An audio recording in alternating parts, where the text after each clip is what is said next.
बदल रहा है। बीता वक्त कुछ और था, आज का वक्त कुछ और है। हम लोगों ने पैराट्रूपिंग की है, माउंटेनियरिंग की है, हम लोग शूटिंग करते हैं।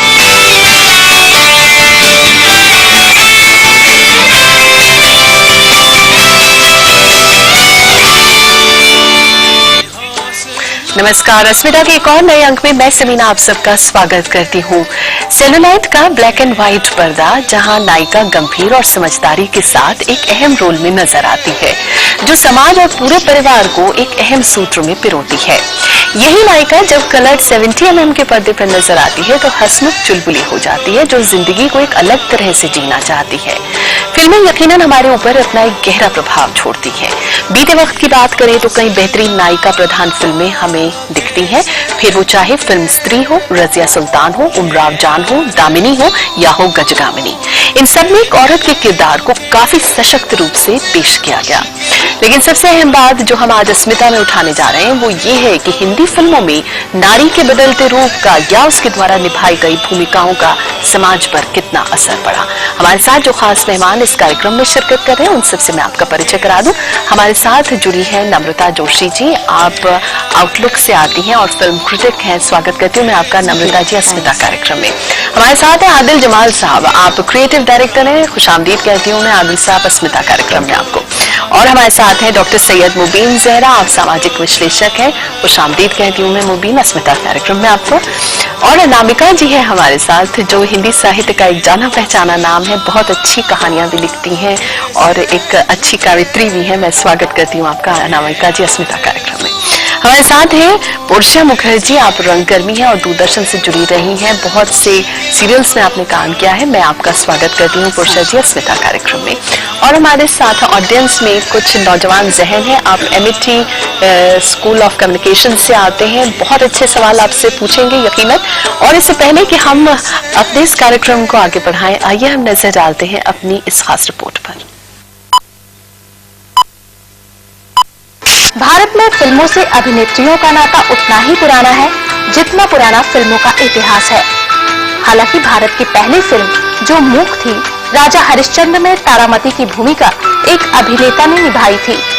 लेकिन उसके बाद धीरे धीरे फिल्मों में अभिनेत्रियों का प्रवेश प्रारंभ हो गया और पहली बोलती फिल्म की हीरोइन बनी कई मूक फिल्मों में काम कर चुकी अदाकारा जुबैदा। इस फिल्म ने उन्हें प्रसिद्धि के शिखर पर बैठा दिया। उसके बाद तो फिर कई ऐसी फिल्में आई जिनमें नायिकाओं की भूमिका अहम हुआ करती थी। अपने समय की सुप्रसिद्ध हंटर वाली हो या फिर फिल्म अछूत कन्या से प्रसिद्धि के शिखर पर पहुंची देविका रानी हो, धीरे धीरे फिल्मों में अभिनेत्रियों का दखल बढ़ता गया। नरगिस, सुरैया, मधुबाला, मीना कुमारी, गीता बाली जैसी अभिनेत्रियों की उपस्थिति ने सिनेमा जगत को एक नई दिशा दी। बदलते समय के साथ श्वेत श्याम फिल्मों की जगह रंगीन फिल्में आ गईं। इसके साथ ही इन फिल्मों में महिलाओं की भूमिका और सशक्त हो गई। चाहे फिल्म रजिया सुल्तान में रजिया का किरदार हो, उमराव जान में अमीरन का किरदार हो, दामिनी हो या हो गजगामिनी, सब में महिला किरदार काफी सशक्त नजर आई। हालांकि 80 के दशक में अभिनेत्रियों पर केंद्रित फिल्मों में काफी कमी आ गई थी। उस समय की फिल्मों में नायिकाएं महज खाना पूर्ति के लिए रखी जाती थीं। सिर्फ कुछ गीत और दृश्य ही उनके हिस्से आता था। लेकिन फिर समय बदला और नायिकाएं फिर से सशक्त भूमिकाओं में आ गईं और बीते हुए दशक में नायिकाओं पर केंद्रित कई फिल्में आईं जो सुपरहिट भी रहीं और जिसमें महिलाओं की भावनाओं और समस्याओं को पुरजोर तरीके से उठाया गया। चाहे अस्तित्व की बात करें, पेस्ट्री की बात करें या फिर फैशन, आज के दौर में नायिकाएं अपने बलबूते पर फिल्म को सुपरहिट कराने की गारंटी भी लेती हैं। यहाँ तक कि पहले जहाँ नायिकाओं की शादी के बाद फिल्मों में उनका करियर खत्म मान लिया जाता था, वहीं आज शादी के बाद भी दर्शक उन्हें उतना ही प्यार दे रहे हैं जितना शादी से पहले देते थे। यानी ये कहा जा सकता है कि महिला सशक्तिकरण का असर फिल्मों में भी देखने को मिल रहा है। अस्मिता के लिए प्रियंबरा, लोकसभा टीवी। तो ये तो थी हमारी खास रिपोर्ट जो आप सबने देखी। मेरा सबसे पहला सवाल नम्रता जी आपसे, अगर हम बीते वक्त की बात करते हैं और आज की वक्त बात करते हैं, कितना फर्क पाती हैं आप भूमिकाओं के संदर्भ में अगर हम बात करें या ट्रीटमेंट के संदर्भ में हम बात करें? देखिए, मैं इसे अलग अलग तरीके से नहीं देखना चाहूंगी कि black and white versus colour. इसको एक कंटिन्यूटी में देखने की कोशिश करूंगी। और जब हम महिलाओं की बात, चरित्र की बात कर रहे हैं जो कि फिल्मों में दिखाया जाता है, उसकी 2-3 पहलू हैं जो मैं जिनके कॉन्टेक्स्ट में मैं उसे देखती हूँ। पहली बात तो ये है कि हमारी इंडस्ट्री, चाहे वो अब थी या तब थी, हमेशा से मेल डोमिनेटेड रही है in terms of the talent both of end of on screen, कि कौन मैनेज कर रहा है। बल्कि अभी जाके मुझे लगता है कि जो जैसे फील्ड्स हैं, एडिटिंग है या सिनेमाटोग्राफी है, हमें बहुत यंग लड़कियां नजर आ रही हैं उन फील्ड्स में। तो जो डायरेक्टर रहे हैं, जो राइटर्स रहे हैं, वो सब men and a certain male gaze, a certain male thought has always been in Hindi films, दूसरी बात जो मेरे को बार बार नजर आती है, वो ये नजर आती है स्टीरियोटाइपिंग की। हम लोगों ने विमेन को तब भी अब भी बहुत कंफर्टेबल स्टीरियोटाइप्स में देखने की कोशिश करी है। मैं ये जरूर मानती हूँ कि पुराने जमाने में कुछ रोल्स होते थे जिसमें कि गहराई थी, थोड़ी गंभीरता थी, ठहराव था, लेकिन उस जमाने में ही कुछ रोल्स ऐसे आए हैं जिनके स्टीरियोटाइप्स अब तक चलते आए हैं। एक एग्जांपल लूंगी, पाकीज़ा, लोगों को बहुत पसंद आती है वो फिल्म। एक कोर्टिजान जो कि चाहती है कि अपनी एक नॉर्मल जिंदगी जिए, लेकिन हमेशा से उसको उसको जो बाहर लेके जाएगा उसकी दुनिया से, वो एक मेल फिगर होगा। वो स्टीरियोटाइप तब से अब तक चला आ रहा है। अगर आप देखें लागा चुनरी में दाग, बिल्कुल। लेकिन अगर दूसरी तरफ अच्छे रोल्स देखें, अच्छे किरदार देखें, तो शांता आप्टे ने एक फिल्म करी थी दुनिया ना माने, जिसमें उनको दिखाया गया था कि उनकी शादी एक बहुत बड़ी उम्र के आदमी से हुई थी and she refuse to consummate that marriage. उसका अगर आप देखें तो अब उसके ऑफस्प्रिंग, उस कैरेक्टर के ऑफस्प्रिंग्स आपको नजर आएंगे। सोनबाई का कैरेक्टर है मिर्च मसाला में, जो कि पूरा पेट्रियार्की को ओवरथ्रो करती है just by the act of chillies को एक जो नसीरुद्दीन शाह का कैरेक्टर है उसके चेहरे में डालकर। तो मतलब मैं ये नहीं कहूंगी कि उस समय बहुत अच्छा होता था और अब बहुत बुरा हो रहा है, बट ये एक सर्कल ऑफ टाइम है कि आपको कुछ चेंजेस नजर आएंगे अच्छे, कुछ चेंजेस बुरे नजर आएंगे। लेकिन जो 2 चीजें मेरे को लगती हैं वो ये है कि कंफर्टेबल स्टीरियोटाइपिंग है और एक मेल डोमिनेटेड ऑर्डर है जिसके बीच में ये सब चीजें प्ले कर रही हैं। पुरुष अभी भी हावी है कहीं ना कहीं। अगर मैं आदिल साहब, बहुत अच्छा सवाल आपके पास खुद ब खुद आ गया है, नम्रता ने आपको दे दिया है वो सवाल, लेकिन एक और सवाल जो मैं जानना चाहती हूँ, मीरा नायर या हम तनुजा चंद्रा या ऐसी विमेन राइटर्स की या डायरेक्टर्स की बात करते हैं, प्रोड्यूसर्स की बात करते हैं, क्या वो सक्षम रही एक औरत को गुड़िया या ग्लैमर की गुड़िया की छवि से निकालकर एक सशक्त भूमिका में स्थापित कर पाए? देखिए, 2 चीजें हैं। एक तो जैसे नम्रता ने कहा अबाउट द स्टीरियोटाइपिंग, कि एक तरह के रोल में लड़की को डाल दिया गया और वो उसी तरह के रोल आज तक कर रही है। 100 साल के बाद भी, almost 100 years of the industry, वो आज भी वही रोल कर रही है। जहां तक की बात आती है फीमेल डायरेक्टर्स की, तनुजा चंद्रा है या कल्पना लाजमी है या राइटर्स भी हैं, उन्होंने कभी भी फीमेल कैरेक्टर्स के तरफ इंसाफ नहीं किया है, which is a paradoxical thing. जो भी आज अगर हम क्लासिकल फिल्म देखते हैं विच काइंड ऑफ डाइफाई या विच काइंड जो सबसे अच्छी श्रद्धांजलि देती हैं नारियों को, वो सब मर्दों ने बनाई हैं। Mother India, Mughal Azam, of late movie like page 3, corporate, इन सबको मर्दों ने बनाया है। आज भी अगर हम वुमन ओरिएंटेड फिल्मों के नाम गिनते हैं, सब बिमल रॉय द्वारा बनाई गई हैं, महबूब खान ने बनाई हैं। तो मेरे ख्याल से जो फीमेल डायरेक्टर्स का जिनका आपने नाम लिया, वो ना तो नारियों को उस ग्लैमर की दुनिया से बाहर निकाल पाई और ना वो उनके साथ इंसाफ कर पाई। उन्होंने एक मेरे ख्याल से जो फीमेल्स के ऊपर मूवी बनाई है उसमें एक बेचारापन दिखाया है, जबकि जो आदमियों ने फीमेल्स के ऊपर फिल्म बनाई है उसमें एक सशक्त अंदरूनी शक्ति वाली नारी का रूप दिखाया है। मदर इंडिया देख लीजिए आप, इवन मुगल आजम। आपको लगता है कि पुरुष भी औरत को एक अच्छा रोल देने का सामर्थ्य रखते हैं? मुबीन से हम जान लें, मुबीन, रोल की बात करें, ट्रीटमेंट की बात करें, आइडियोलॉजी की बात करें, क्या खुद एक अभिनेत्री इस छवि से निकलकर आने में कितनी खुद चाहती है वो कि हाँ मुझे ये एक अच्छा रोल चाहिए जहां मैं अपनी भूमिका या अपने स्त्री होने को या उसकी मजबूत होने को या सशक्त होने को अच्छे से पर्दे पे दिखा सके। देखिए चैलेंज ले पाती हैं। हाँ देखिए ये हम जब सिनेमा की बात करते हैं, फिल्मों की बात करते हैं, तो जब हम ये कहते हैं कि फिल्मों में फिल्म जो है समाज का आईना है, लेकिन वही चीज दूसरी तरफ भी है। जो हमारे समाज में हो रहा है, जो हमारे समाज में औरत की भूमिका है, उसकी जो आइडेंटिटी है, वो चीज फिल्मों में भी डिपिक्ट होती है। तो जैसे जैसे जो चेंजेस हमारे समाज में आए, उसका डिपिक्शन भी हमने फिल्मों में देखा, राइट?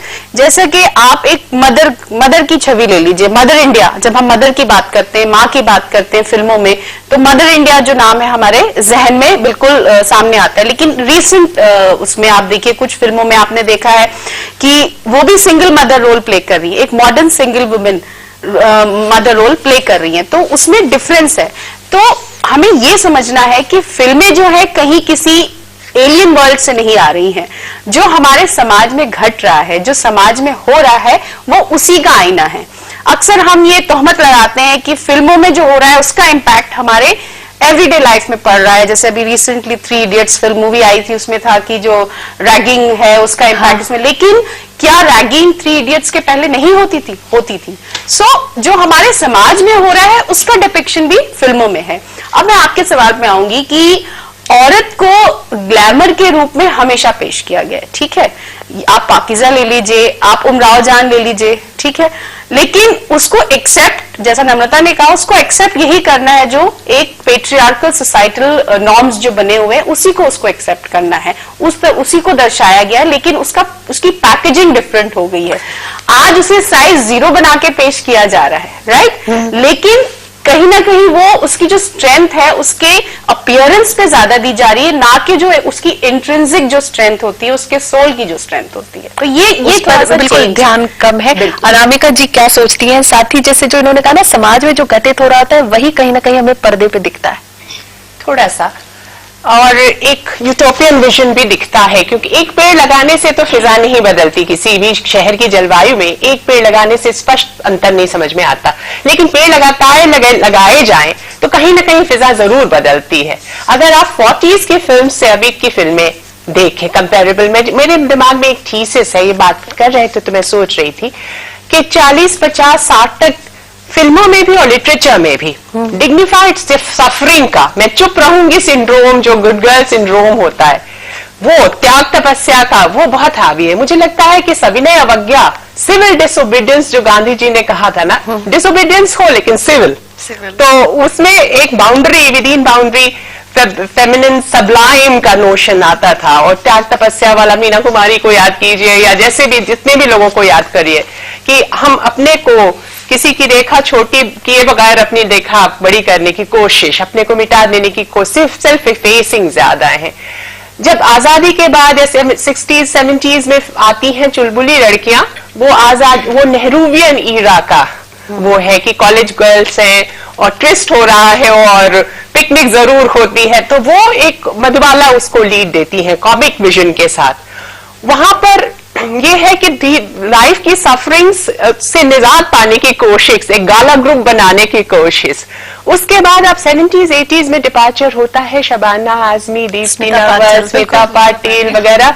वो वहां पे पढ़ी लिखी लड़कियां थी, यूनिवर्सिटी से सीधा आई थी, तो उनके किरदार में भी साफ दिखा वो कहाँ डिपार्चर है, रियलिज्म वहां पर आ जाता है। और निर्णय लेने की क्षमता, क्रिटिकल मोमेंट्स में निर्णय कैसे लिए जाएं उसका, और मिर्च मसाला का इन्होंने जिक्र किया उसी सीरियल में, मतलब गांव की औरतों का भी संबलन, सिस्टरहुड का विकास, ये तो एक संघ शक्ति जो होती है, एक दूसरे के साथ एकला चलो रे वाला दर्शन खत्म और साथ मिलके चलना, डी ग्लैमराइज करना, पेड़ के नीचे काजोल जैसी स्त्रियां जो एकदम सड़क की लड़की लगती है। हाँ। और वहां पे वो एक निर्णायक भूमिका हमेशा लेती, और पहले हंटर वाली की तरह अगर कोई करता भी था विद्रोह तो हंटर वाली नादिया वाले स्टाइल में।